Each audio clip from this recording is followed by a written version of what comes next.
এবার লিওনেল মেসির সাথে একই দলে সুযোগ পেলেন এক বাংলাদেশি খেলোয়াড়। মেসির পাশে দেখা গেছে সেই খেলোয়াড়কে।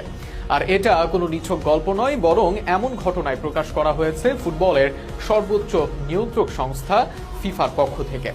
তিনি বাংলাদেশের বংশোদ্ভূত কেউ নন, বরং বাংলাদেশের জাতীয় দলেরই একজনকে দেখা গেছে মেসির দলে।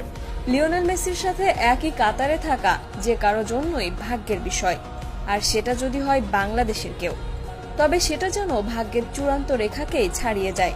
এবার যেন সেই স্বপ্নই সত্যি হয়েছে। মেসির সাথে একই দলে আছেন এক বাংলাদেশের যুবক, এমনকি মেসির হাতও আছে তার কাঁধে। বাংলাদেশের এই যুবকের নাম সাজ্জাদ। প্রিমিয়ার লিগে মোহামেডানের হয়ে খেলেন সাজ্জাদ। ৯ নম্বর জার্সি গায়ে দিলেও সাজ্জাদ খেলেন রাইট উইং পজিশনে।